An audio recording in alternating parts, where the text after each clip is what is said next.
하나님 말씀 봉독합니다. 잠언 말씀입니다. 잠언 22장 3절 말씀을 보겠습니다. 구약 성경 934면쯤에 있습니다. 잠언 22장 3절 말씀,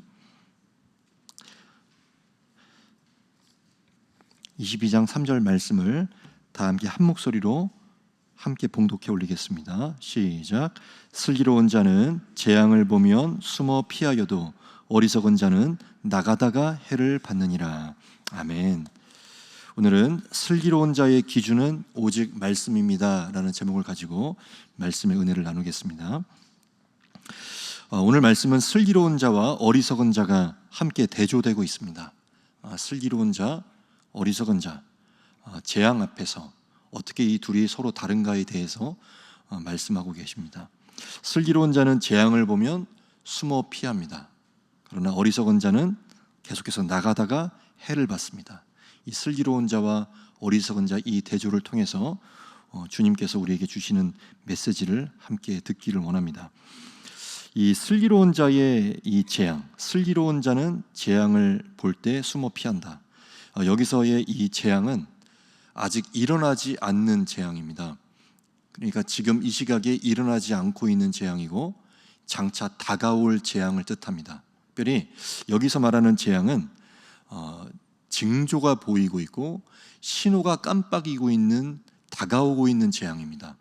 그래서 지금은 이 재앙이 닥친 것은 아니고 이제 기도하는 자들, 이 여기서 말하는 이 슬기로운 자들을 중심으로 해서 이 재앙의 징조를 보고 있는 상황인 것이죠.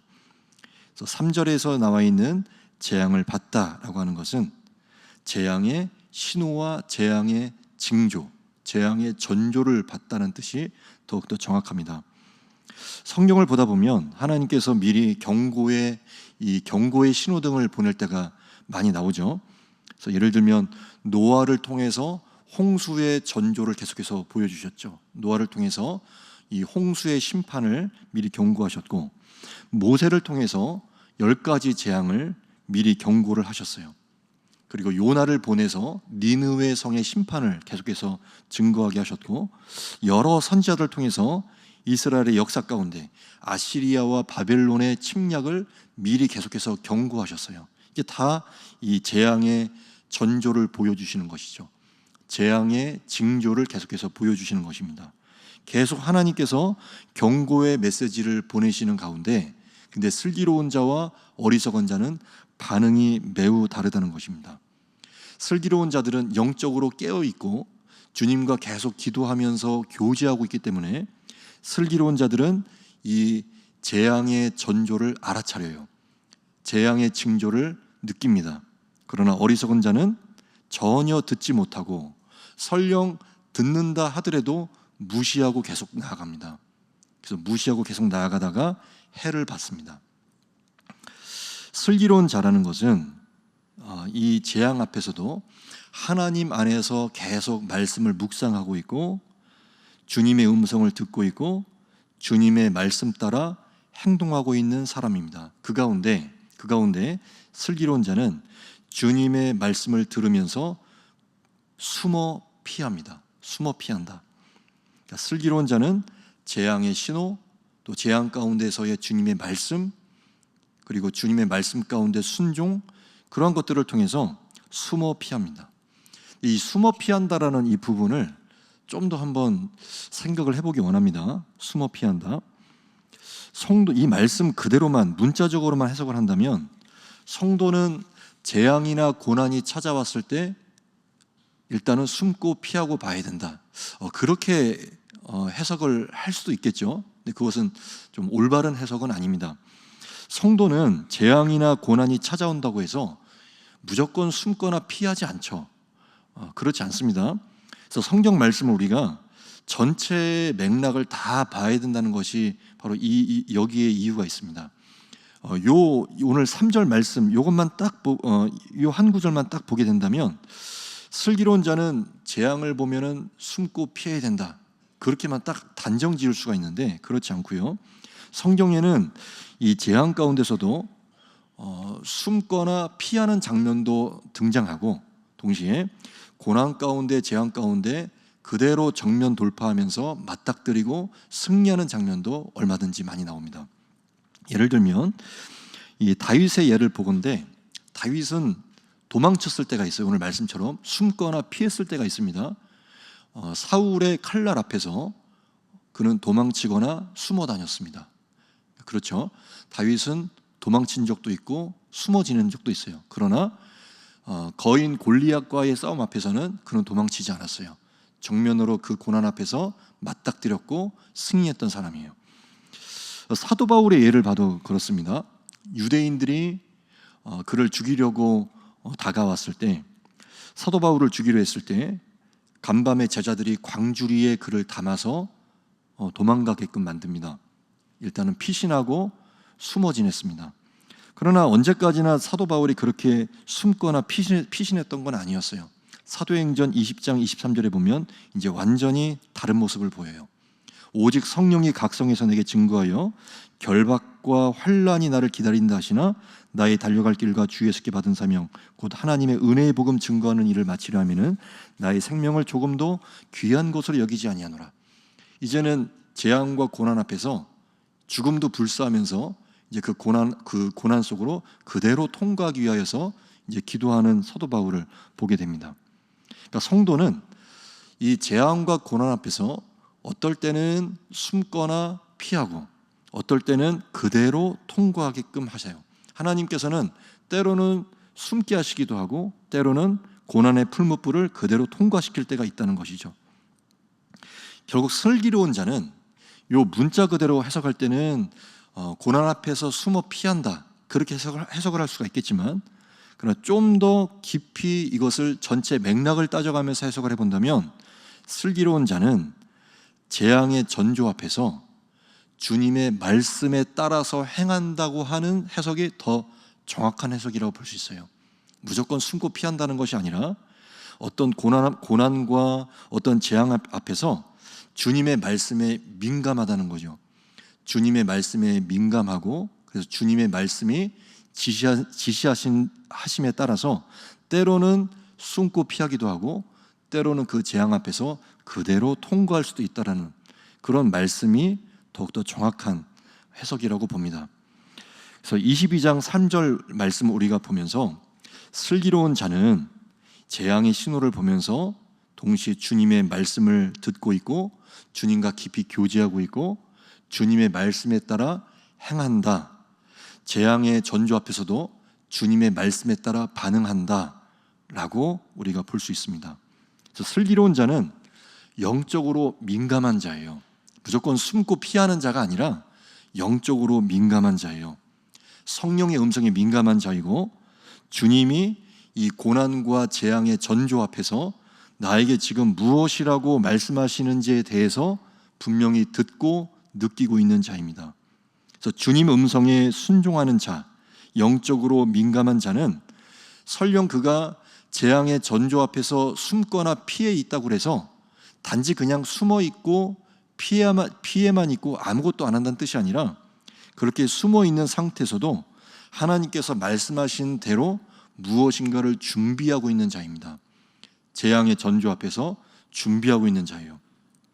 마치 문설주에 어린 양의 피를 바르고 그 집안에 들어가서 기다리고 있던 이스라엘 백성들처럼 이 재앙의 전조 앞에서 어린 양의 피를 바르고 예수님의 피 안으로 들어와 기다리고 있던 이스라엘 백성들처럼 또 슬기로운 처녀들이 5처녀들이 기름을 준비하였었죠.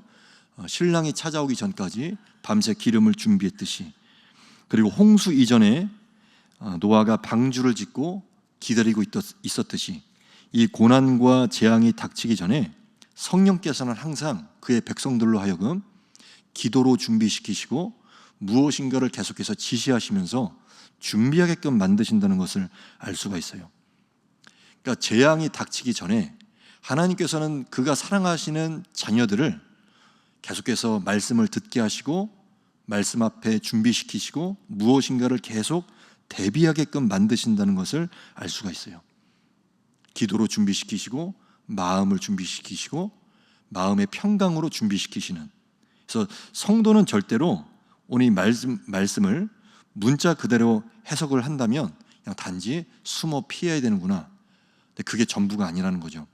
성도는 숨어 피한다는 것이 그게 전부가 아니라 그 시간 속에서도 주님이 지시하시는 여러 가지 것들을 기도하는 가운데 준비하는 시간을 가진다라고도 볼 수 있습니다. 그럼 반면에 어리석은 자는 어떻습니까? 뻔히 이 지금 재앙의 이 고난의 징조가 보이고 있음에도 계속해서 앞으로 나아가다가 해를 받는다고 했습니다. 앞으로 나갑니다. 무턱대고 계속 자기가 지금까지 걸어왔던 방향 그대로 계속 자기 방향과 자기 생각대로 계속 앞으로 나가다가 해를 받는 것입니다. 하나님께서 경고하고 계시고 기도하는 자들이 계속해서 옆에서 경고하고 있고 성경 말씀이 아니라고 하는데도 계속 자기의 생각과 자기의 경험을 밀어붙이다가 계속 앞으로 나가다가 결국엔 해를 입습니다. 성도가 주님의 자녀들이 살아가면서 정말로 조심해야 될 영역이 무엇이냐면 내 생각과 내 경험이 절대적이야 라고 하는 것이 굉장히 우리가 조심해야 될 부분이라고 생각이 됩니다. 분명히 하나님께서 보여주고 계시는 이 고난이나 혹은 재앙의 징조가 보이고 있고 주님께서 보내주시는 여러 선지자들과 목회자들을 통해서 이제 그 길로 가면 안 됩니다. 그 길로 가면 안 됩니다. 계속해서 외치고 있음에도 불구하고 아니야, 내가 봤을 땐 아니야. 내 생각에는, 내 경험에는 그게 아니야. 요즘 시대를 봐봐. 요즘 분위기를 봐봐. 요즘 다 그래. 안 하는 사람들 없어. 그렇게 반응하는 것이 굉장히 조심스럽다는 거예요. 분명히 주님의 말씀과 충돌하고 있는 영역이고 주님이 기뻐하시는 방법이나 기뻐하시는 길이 아님에도 불구하고 성도의 입에서 혹여라도 뭐 어때? 요즘 시대가 그런데 남들이 다 그렇게 하는데 괜찮아? 라고 하는 것은 올바른 신앙 고백이 아닌 거예요. 특별히 요즘 세상이 다 그렇잖아. 이런 고백은 정말 아니라는 거죠. 어떤 분들은 이렇게도 이야기하는 것을 제가 봤습니다. 미국도 그렇게 한다. 유럽도 요즘에는 그렇게 나간다라는 거예요. 그런 말이 참 저는 위험하다는 생각이 듭니다. 선진국들이 다 하는 거면 괜찮은 것이다. 그것 또한 올바른 발상은 아닌 것 같아요. 항상 우리의 모든 요즘 이 잠언 22장 말씀에 성도의 선택의 부분이 계속 나오는데 우리에게 있어서 선택의 기준은 항상 말씀이 되는 것이죠. 우리의 선택의 기준은 선진국도 될 수 없고 시대의 흐름이나 시대의 정황도 될 수 없어요. 우리의 선택의 기준은 오로지 말씀인 것이죠. 말씀이 가장 위에 있는 것이죠. 이 오늘 말씀을 묵상하는 가운데 이제 저의 이 생각의 가지가 이제 계속해서 뻗어나가는데 이것도 이 내용도 한번 제가 다시금 새삼 들여다보게 되었어요. 벌써 이제 10년이 다 되어가는 그 당시의 이슈인데 2015년경에 미국에서는 미국의 여러 원래 이 복음주의 교단에 속했던 이 기독교 여러 교단들이 동성 결혼을 이제 인정하기 시작했어요. 그래서 이 당시 미국의 여러 이 교단들이 기독교 교단들이 동성 결혼을 인정했다는 것은 이제는 더 이상 이 결혼의 개념을 남자와 여자로 한정짓는 게 아니라 이제 결혼의 개념을 이제 사람과 사람의 개념으로 인정을 했죠. 그래서 남자와 남자, 여자와 여자의 결혼도 이제는 승인하게 되는. 그래서 참 안타까웠던 것이 미국 장로교가 이 당시에 미국에서 미국 기독교 교단 중에서 4번째로 이 동성 결혼을 인정했었는데 특히 미국 장로교 이 교단은 우리나라의 이 언더우드 선교사를 보냈던 교단이었어요. 이 교단뿐만 아니라 미국은 그 당시에 성공회, 또 복음주의 루터 교단, 연합 그리스도의 교회 여러 교단들이 동성 결혼을 인정을 하면서 동성애자 결혼을 주례할 수 있도록 승인을 했습니다. 이렇게 우리가 생각을 해볼 수 있어요. 혹자들은 미국이 또 유럽이 미국 교회들이 그렇게 했으니까 우리도 그렇게 따라가야 된다. 그렇지 않죠. 미국 장로교가 결정 내린 것이라고 해서 뭔가 세련된 결정이고 올바른 결정이다. 절대 우리는 그렇게 볼 수 없죠. 제 아무리 미국이 그렇게 어떤 결정을 내려도 무슨 할아버지가 와도 미국이 내린 결정이라고 해서 올바른 결정이라고 말할 수 없고, 분명 우리는 말씀에 비춰봤을 때, 우리의 최우선의 기준이 되는 말씀에 비춰봤을 때, 아무리 미국 장로교라 하더라도 그들은 잘못된 결정을 내렸고, 올바른 진리에 기반한 올바른 기독교로 나아가는 게 아니라 유사 기독교로 나아가는 위험한 선택을 했다라고 우리는 분명히 말할 수 있어야 돼요. 아무리 미국과 유럽이 그렇게 나간다고 해도 우리의 판단과 우리의 나아갈 길의 기준은 유럽도 아니고 미국도 아니고 오직 주님의 말씀이라는 것입니다. 주님의 말씀이 우리의 유일한 근거가 돼요. 그래서 분명히 주님께서 어느 날부터 안 된다, 그 길로 나가면 안 된다, 계속해서 신호를 보내시고 징조를 보여주시고 그 길을 막으려고 하신다면, 거기서 슬기로운 자들은 거기서 일단은 멈추어 보고 계속해서 말씀에 기초하여서 주님의 음성이 어떠한지 분별하려고 합니다. 가던 길을 멈추고 숨어 피한다는 거예요. 그래서 하나님의 시간을 갖고 기도해 보고 주님의 음성을 계속해서 분별해 보려고 합니다. 그래서 슬기로운 자들은 주님의 음성과 말씀에 민감하여서 가던 길을 가다가도 멈추기도 하고, 숨으라고 하면 숨습니다. 피하라고 하면 피합니다. 오직 주님의 말씀에 반응한다는 거예요. 단지 숨고 피한다, 그게 다가 아니라 고난의 징조 앞에서, 재앙과 심판의 징조 앞에서 슬기로운 자들은 오로지 주님의 말씀 앞에 반응한다는 거예요. 말씀 앞에 반응한다.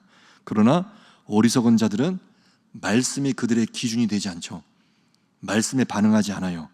그들의 기준은 오로지 시대의 분위기이고 자기의 생각이고 시대의 흐름이 오직 그들의 기준이 되기 때문에 그들의 생각과 그들의 판단에 따라서 계속해서 앞으로 나아가죠. 그래서 앞으로 나아가다가 해를 받느니라 라고 말씀하셨어요.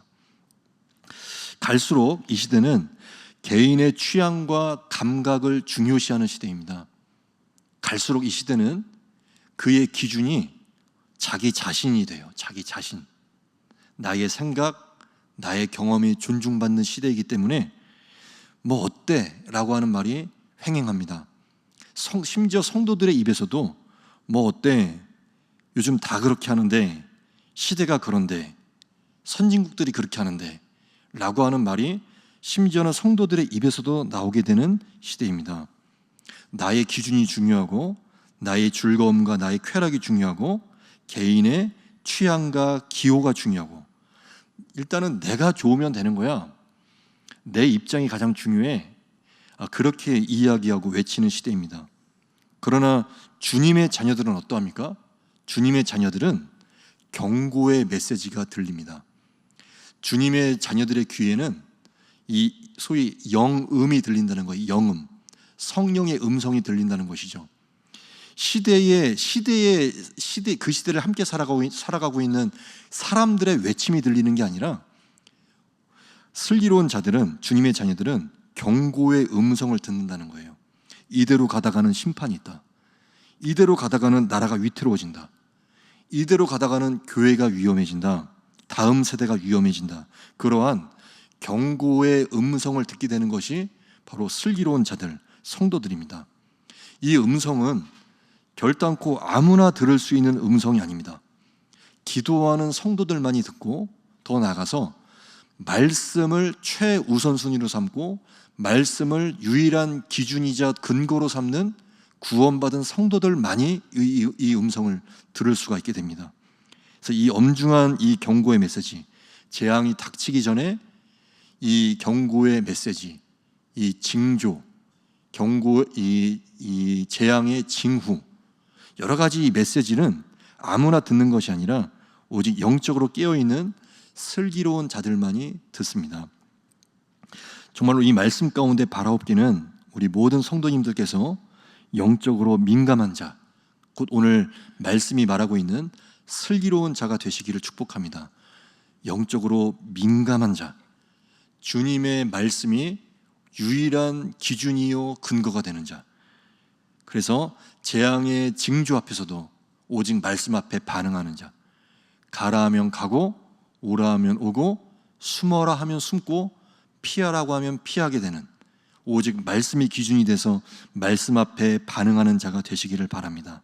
영적으로 슬기로운 자가 돼서 가정과 교회와 이 나라를 계속해서 지켜나가시는, 영적으로 슬기롭고 승리하시는 모든 성도님들 되시기를 주님의 이름으로 축복합니다.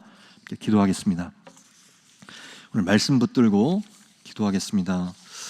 슬기로운 자가 되게 하여 주시옵소서. 오직 주님의 말씀과 음성이 유일한 기준이요 근거가 되는 슬기로운 모든 성도들 될 수 있도록 함께 기도합니다. 그리고 각자의 기도의 제목들, 개인적인 기도의 소원들을 놓고 주님 앞에 기도하며 나갈 때 다 함께 주여 한번 외치며 간절히 기도하시겠습니다.